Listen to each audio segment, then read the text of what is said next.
अस्सलाम वालेकुम स्टूडेंट, मेरा नाम है ज़ैन अंसारी। आप देख रहे हैं यूट्यूब चैनल लर्निंग अकाउंटिंग। आज का हमारा टॉपिक है इनकम स्टेटमेंट की डमी फॉर्म हम सीखेंगे।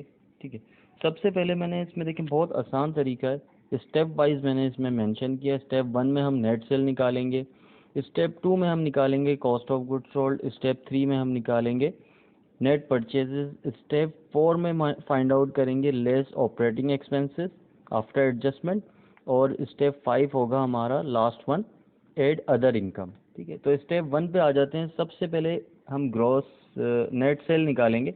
जब भी हमें सेल्स का रिटर्न और डिस्काउंट क्वेश्चन में मौजूद होगा तो इसका मतलब वो हमारे पास ग्रॉस सेल है। ठीक है, और ग्रॉस सेल में से हम रिटर्न और डिस्काउंट माइनस कर देते हैं। अच्छा, ग्रॉस सेल हमारे पास गिवन थी वैल्यू फॉर एग्जांपल। ठीक है, वो हमने मेंशन कर दी ग्रॉस सेल, और उसमें ऐड किया हमने ट्रांसपोर्टेशन आउट। इसको कैरेज आउटवर्ड भी बोलते हैं। जैसे आपकी होम डिलीवरी, आप घर पे चीज़ें पहुंचा के देते हो तो आप वो ट्रांसपोर्टेशन कॉस्ट जो है, ट्रांसपोर्टेशन आउट, वो सेल की कॉस्ट में हमेशा ऐड अप होती है। ठीक है, उसके बाद आप लेस करेंगे सेल्स रिटर्न और सेल डिस्काउंट, तो हमारे पास क्या आ जाएगा स्टूडेंट, नेट परचेजेस। ये स्टेप यहाँ पे 1 हमारा कंप्लीट हो गया। ओके, स्टेप 3 पे आ जाते हैं। 2 से पहले स्टेप 3 पे आ जाते हैं हम। स्टेप 2 में हमें निकालनी है cost of good sold. Cost of good sold कैसे निकलती है स्टूडेंट, ये 3 स्टेप है हमारा।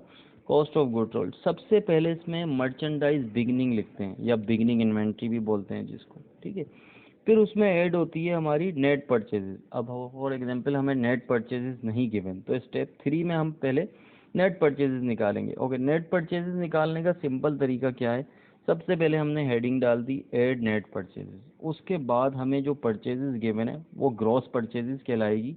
अगर रिटर्न और डिस्काउंट मौजूद होता है इसका मतलब वो हमारी ग्रॉस परचेजेस कहलाएगी। ठीक है, तो इस क्वेश्चन में फॉर एग्जांपल डमी हम जो क्वेश्चन सीख रहे हैं उसमें मौजूद था, तो ये हमारी ग्रॉस परचेजेस कहलाएगी। ग्रॉस परचेजेस मेंशन कर देंगे अमाउंट, फिर उसमें ऐड करेंगे ट्रांसपोर्टेशन इन। यानी आपने कोई भी प्रोडक्ट परचेज किए, फॉर एग्जांपल आपने कंप्यूटर सिस्टम परचेज किए, तो वो आप उसको एक कन्वेंस में डाल के गाड़ी में लेकर और अपने ऑफिस तक लेके आए आप उसको, तो वो ट्रांसपोर्टेशन इन कहलाएगी। ट्रांसपोर्टेशन इन भी बोलते हैं इसको, कैरिज इन भी बोलते हैं। ये हमेशा परचेजेस में ऐड होती है। ओके, जब आपने ये एडअप की तो ये हमारे पास जो कॉस्ट आई वो डिलीवर्ड कॉस्ट आ गई।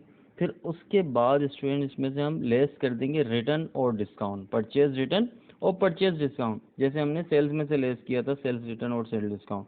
जब ये माइनस किया हमने तो ये हमारे पास आ गई स्टूडेंट नेट परचेजेस। अब ये नेट परचेजेस क्या करेंगे, मर्चेंडाइज बिगनिंग में, यानी बिगनिंग इन्वेंट्री में जब ये हम एडअप करेंगे तो ये हमारे पास आ जाएगा merchandise available for sale. Okay, merchandise available for sale में से हम जब लेस करेंगे लेस एंडिंग इन्वेंट्री, क्वेश्चन में गिवन होती हैं ये सारी चीज़ें। एंडिंग इन्वेंट्री जब माइनस करेंगे हम तो ये आ जाएगा हमारे पास cost of good sold.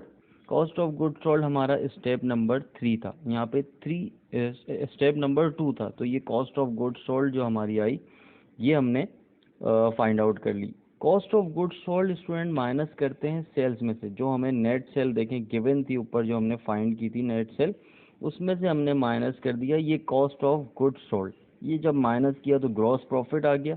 Gross profit के बाद स्टूडेंट हमारा स्टेप नंबर 4 है operating expenses, less operating expenses after adjustment. Operating expenses कैसे लेंगे हम, एक्स वाई जेड जितने भी एक्सपेंसेस गिवन है क्वेश्चन में। ठीक है, ट्रायल बैलेंस भी गिवन होता है, और हमें ऊपर डेटा फॉर एडजस्टमेंट भी गिवन होता है। नीचे ऊपर प्री क्लोजिंग ट्रायल बैलेंस होता है और नीचे डेटा फॉर एडजस्टमेंट। तो आफ्टर एडजस्टमेंट, एडजस्टमेंट का मैंने तरीका भी आपको गाइड किया है जो कि फिक्स एंट्रीज हैं, आप को साथ शेयर भी कर दूंगा मैं इसकी डिस्क्रिप्शन में। ओके, तो जितने भी एक्सपेंसेस होंगे वो आफ्टर एडजस्टमेंट आएंगे स्टेप 4 में। जैसे फॉर एग्जांपल सैलरीज एक्सपेंस है हमारे पास, एडवर्टाइजिंग एक्सपेंस है, सेल सैलरीज एक्सपेंस है, डेप्रिसिएशन एक्सपेंस है, बेड डेट्स एक्सपेंस है, insurance expense, office supplies expense, all expenses, जितने भी एक्सपेंसेस होंगे उन सबको हम स्टेप 4 में ऐड करेंगे, और उसको ग्रॉस प्रॉफिट में से, जो ग्रॉस प्रॉफिट हमने निकाला था, ये जो ग्रॉस प्रॉफिट था सेल्स में से हमने माइनस किया कॉस्ट ऑफ गुड सोल्ड। ठीक है, ये कॉस्ट ऑफ गुड सोल्ड तो हमारे पास आ गया था ग्रॉस प्रॉफिट। अब ग्रॉस प्रॉफिट में से लेस कर देंगे ये सारे total operating expenses after adjustment, तो हमारे पास स्टूडेंट आ जाएगी इनकम। ठीक है, उसके बाद इनकम के बाद हम ये अदर इनकम की हेडिंग डालेंगे। स्टेप 5 है हमारा अदर इनकम।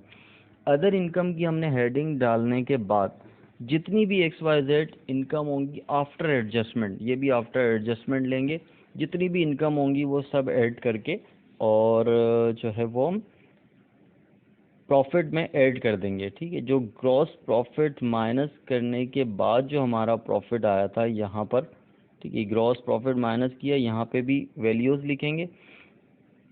उसके बाद इस अदर इनकम वाले कॉलम को टोटल करके इन सबको और ऐड कर देंगे, तो वो हमारे पास आ जाएगा नेट प्रॉफिट या नेट लॉस।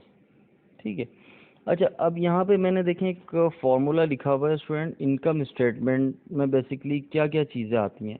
इनकम स्टेटमेंट में हमारे पास जो चीज़ें आती हैं मेजर, वो होती हैं all income and nature wise income, less कर देते हैं हम expenses and nature wise expenses. Okay, all income और नेचर वाइज इनकम। ठीक है, एक तो होती है हमारे पास कमीशन इनकम, ये जो क्वेश्चन में गिवन है, और एक होती है नेचर वाइज इनकम सेल्स, मतलब जो आपने सेल्स की वो आपकी as a nature wise income हो गई। ठीक है, और जो आपके पास इनकम हुई उसको आपने क्या किया, यहाँ पे सबको एडअप करके और एक्सपेंसेस को माइनस कर दिया, टोटल एक्सपेंसेस को, तो हमारे पास नेट इनकम आ गई। यानी इनकम स्टेटमेंट में दो चीज़ें मेंशन करते हैं हम, इनकम और एक्सपेंसेस, इनकम और नेचर वाइज इनकम, एक्सपेंसेस और नेचर वाइज एक्सपेंसेस। अच्छा अब ये एक मैंने यहाँ पे देखें रूल लिखा हुआ है, if income exceed from expenses that is called profit, if expenses exceed from income that is called loss. अगर इनकम हमारी एक्सपेंसेस से ज़्यादा है सिंपल, तो वो हमारा प्रॉफिट है। अगर इनकम हमारी एक्सपेंसेस हमारे इनकम से ज़्यादा है तो वो सिंपल हमारा लॉस है। ठीक है, और तो ये थी स्टूडेंट स्टेप वाइज जो मैंने आपको बताई है इनकम स्टेटमेंट डमी फॉर्म। मेरा नंबर भी मेंशन है व्हाट्सएप पे, आप नोट कर लीजिए, देन आप कॉल कर सकते हैं और ऑनलाइन क्लास भी ले सकते हैं। ठीक है, अपना ख्याल रखिएगा। अस्सलाम वालेकुम, अल्लाह हाफ़िज़।